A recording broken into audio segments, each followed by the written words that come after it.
குழந்தைங்க ஸ்நாக் கேட்டால் டக்குன்னு ஈஸியாகவும் ஹெல்த்தியாகவும் ஸ்வீட் போண்டா எப்படி செய்கிறதுன்னு பார்த்துடலாமா?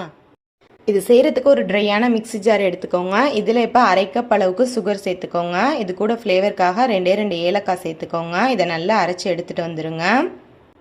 இப்போது இதை ஒரு பவுலில் வந்து ட்ரான்ஸ்ஃபர் பண்ணிக்கோங்க. இப்போ இதில் 1 கப் அளவுக்கு கோதுமை மாவு சேர்த்துக்கோங்க. இப்போ இது சேர்த்ததுக்கப்புறமா இதில் ஒரு 2 ஸ்பூன் அளவுக்கு ரவை சேர்த்துக்கோங்க. இது கூட ஒரு பிஞ்ச் அளவுக்கு உப்பு சேர்த்துக்கோங்க. இது எல்லாத்தையும் சேர்த்துட்டு நல்லா ஒரு வாட்டி மிக்ஸ் பண்ணிக்கோங்க. இப்போது இதில் கொஞ்சம் கொஞ்சமாக தண்ணி சேர்த்து கையாலேயே இந்த மாதிரி வந்து பிசைஞ்சு விட்டுக்கோங்க.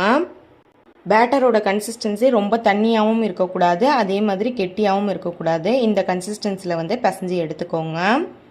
இதை ஒரு 10 நிமிஷத்துக்கு அப்படியே ஊற வச்சுருங்க. இப்போ 10 நிமிஷத்துக்கு ஊறினதுக்கப்புறமா இதில் கொஞ்சமாக சோடா உப்பு சேர்த்துக்கோங்க. இப்போ கடாயில் ஆயில் சேர்த்து ஆயிலை நல்லா ஹீட் பண்ணிக்கோங்க. இப்போது கொஞ்சம் கொஞ்சமாக இந்த மாதிரி கையில் அந்த மாவை எடுத்து இந்த மாதிரி வந்து போட்டுக்கோங்க. சின்னதாக போட்டாலே போதும், நல்லா உப்பிட்டு பெருசாக வந்துடும். இப்போ அடுப்பை வந்து மீடியம் ஃப்ளேம்லேயே வச்சுட்டு ஒரு பக்கம் செவந்ததுக்கப்புறமா இன்னொரு பக்கம் திருப்பி போட்டுக்கோங்க. இதே மாதிரி 2 சைடும் வெந்ததுக்கப்புறமா அப்படியே வந்து எடுத்துக்க வேண்டியதான். அவ்வளோதான், நமக்கு ஈஸியாக வந்து ஸ்வீட் போண்டா வந்து ரெடி ஆகிடுச்சு. செம்ம டேஸ்டியாக இருக்கும். கண்டிப்பாக ட்ரை பண்ணி பாருங்கள்.